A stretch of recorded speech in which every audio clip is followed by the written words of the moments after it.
ಗೆಲುದನಿಯು ಗುಡುಗುಡುಗಿ ಸೋಲು ಸೊಲ್ಲಡಗಿ ನಾಳೆಗಳು ನಮದೆನಿಸಿವೆ ಭರವಸೆಯ ನಾಳೆಗಳು ನಮದೆನಿಸಿವೆ ಶತಕವಿದ ನಡೆದು ಮರುಶತಕಕ್ಕಿದೋ ಹಿಂದುತ್ವ ವೀರರಸ ಹೊನಲುದಿಸಿದೆ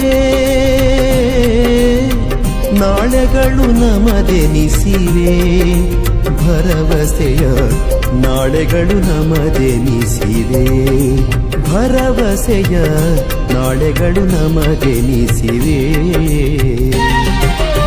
ಕತ್ತಲೆಯ ಕೌರವರು ಸುತ್ತನೂರೆತ್ತಿರಲು ಕ್ಷುದ್ರ ದೌರ್ಬಲ್ಯಗಳಿಗಿನ್ನೆಲ್ಲಿ ತಾಣ ಪಾಂಚಜನ್ಯವು ಮೊಳಗೆ ಕರ್ಮಯೋಗದ ಕರೆಗೆ ಪಾಂಡವಗೆ ರೋಮಾಂಚನ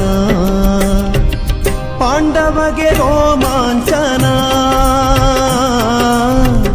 ಧರ್ಮ ಸಂರಕ್ಷಣೆಗೆ ರಾಷ್ಟ್ರ ಪುನರುನ್ನ ಆತ್ಮೀಯ ಹಿಂದೂ ಬಾಂಧವರೇ, ಹಿಂದೂ ಧರ್ಮದ ಭವ್ಯ ಪರಂಪರೆ ಸಂಸ್ಕೃತಿ ಮತ್ತು ಸನಾತನ ಮೌಲ್ಯಗಳನ್ನು ಎತ್ತಿ ಹಿಡಿಯುವ ಉದ್ದೇಶದಿಂದ ಹಿಂದೂಗಳೆಲ್ಲರನ್ನೂ ಒಂದಾಗಿಸುವ ಬೃಹತ್ ಕಾರ್ಯಕ್ರಮ ಮಾರ್ಚ್ 1ನೇ ತಾರೀಕು ಆದಿತ್ಯವಾರ ಸಂಜೆ 4 ಗಂಟೆಗೆ ಬದಿಯಡ್ಕ ಭಾರತಿ ನಗರ ಬೋಳುಕಟ್ಟೆ ಮೈದಾನದಲ್ಲಿ ಮುಗಿಲೆತ್ತರದ ಭಾರತಾಂಬೆಯ ಜಯಕಾರದೊಂದಿಗೆ ಕೇಸರಿಮಯ ವಾತಾವರಣದಲ್ಲಿ ನಡೆಯಲಿದೆ ಬದಿಯಡ್ಕ ಪಂಚಾಯತ್ತು ವಿರಾಟ್ ಹಿಂದೂ ಸಮಾಜೋತ್ಸವ.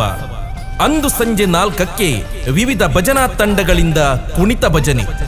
ಸಂಜೆ 5 ಜರುಗುವ ಸಭಾ ಕಾರ್ಯಕ್ರಮದಲ್ಲಿ ಶ್ರೀಮತ್ ಎಡನೀರು ಮಠಾಧೀಶರಾದ ಶ್ರೀ ಶ್ರೀ ಸಚ್ಚಿದಾನಂದ ಭಾರತಿ ಸ್ವಾಮೀಜಿಯವರು ಆಶೀರ್ವಚನಗೈಯಲಿದ್ದಾರೆ. ಭಾರತೀಯ ಅಭಿಭಾಷಕ ಪರಿಷತ್ ಕೇರಳ ರಾಜ್ಯ ಸಮಿತಿ ಸದಸ್ಯರಾದ ನ್ಯಾಯವಾದಿ ಎ.ವಿ. ಕೇಶವನ್ ಹಾಗೂ ಸುಳ್ಯ ಕೆವಿಜಿ ಅಮರಜ್ಯೋತಿ ಪದವಿ ಪೂರ್ವ ಕಾಲೇಜಿನ ಪ್ರಾಂಶುಪಾಲರಾದ ಡಾಕ್ಟರ್ ಯಶೋಧ ರಾಮಚಂದ್ರ ಇವರು ದಿಕ್ಸೂಚಿ ಭಾಷಣ ಮಾಡಲಿದ್ದಾರೆ.